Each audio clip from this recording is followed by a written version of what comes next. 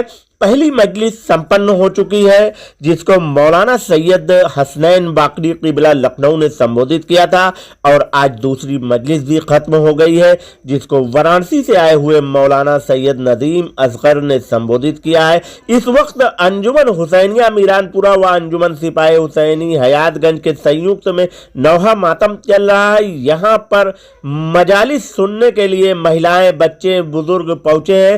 سبھی کی آنکھیں نم ہے، سبھی زائرین نم آنکھوں سے بی بی فاطمہ زہرا کا پرسہ علی کو دینے مجلس میں پہنچے ہیں۔ بنے رہیں @News10+ کے ساتھ۔ ہم سیدھا مولانا کے پاس چلتے ہیں اور ان سے جانتے ہیں یہ ایام عزائے فاطمیہ کا مطلب اور مقصد۔ بنے رہیں، نگاہیں جمائے رہیں، ہم سیدھا مولانا کے پاس چلتے ہیں۔ ہمارے ساتھ مولانا سید ندیم اصغر صاحب ہیں، جو بنارس سے چل کر آئے ہیں اور مجلس کو سمبودھت کیا ہے اور واپس بھی جا رہے ہیں۔ ہم ان سے جانیں گے ایام عزائے فاطمیہ کا مطلب اور مقصد، اور آپ کیا سندیش دینا چاہیں گے۔ اعوذ باللہ من الشیطان الرجیم، بسم اللہ الرحمن الرحیم، الحمد للہ والصلاۃ علی اہلہا واللعنۃ علی مستحقہا۔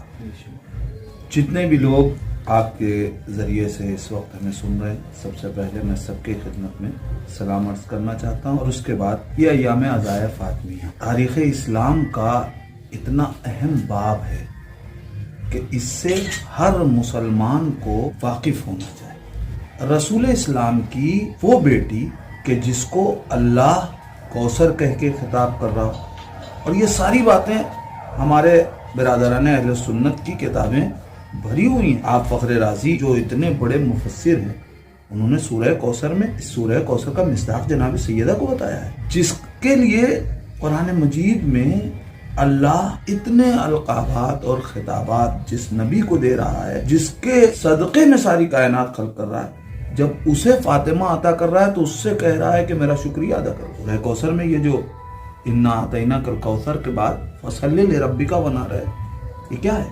یہ شکریہ ہی تو ہے۔ تو جس کا شکریہ اللہ رسول سے مانگ رہا ہو، مسلمان اس کا شکریہ نہیں ادا کریں گے، اور یہ شکریہ کب ہوگا؟ جب تک انسان نعمت نہیں پہچانے گا، شکریہ نہیں ادا کر سکتا۔ لہذا معرفت فاطمہ ہر مسلمان پہ ضروری ہے، اور جب رسول کہہ رہے ہیں کہ فاطمہ تو بضعۃ منی، فاطمہ میرا جز ہے، تو یہ کیسے ہو سکتا ہے کہ ہم جز کو نہ پہچانیں؟ اگر کوئی ایک جز بھی رسالت کا ہم نہیں پہچان سکے تو اس کا مطلب کل رسالت نہیں پہچانے، اور جب تک ہم رسول کو نہیں پہچانیں گے ہدایت نہیں مل سکتی۔ تو عزائے فاطمیہ اصل میں ہم چاہتے ہیں کہ فاطمہ کی معرفت کے ذریعے سے مکمل رسالت کو پہچانا جا سکے۔ فاطمہ اس باب کا نام ہے کہ انسان جب وہاں پہنچتا ہے تو اسے اسلام کی حقیقتیں واضح سمجھ میں آنے لگتی ہیں۔ 73 فرقوں میں سے ایک جائے گا، یہ سب مانتے ہیں، وہ کون سا ہوگا؟ یہ فاطمہ تک آؤ گے تب سمجھ میں آئے گا۔ اس کے بعد بھی ایسی ذات اس کی قبر کا پتہ نہ چلے۔ مدینے میں پیغمبر اسلام کے 75 یا 95 دن کے بعد یدا دنیا سے اٹھ جائیں، جنازے میں چند لوگ ہوں، نماز جنازہ میں افراد نظر نہ آئے، قبر کہاں بنی کسی کو پتہ نہ چلے، علی علیہ السلام کو 40 قبریں بنانی پڑے۔ ان حقیقتوں کو کیا 1400 برس کے بعد بھی ہم نہیں سمجھنا چاہیں گے کہ کیا ہوا؟ خالی یہ کہہ کر کے نہیں چھوڑا جا سکتا کہ ہم مشاجرہ نہیں کر سکتے۔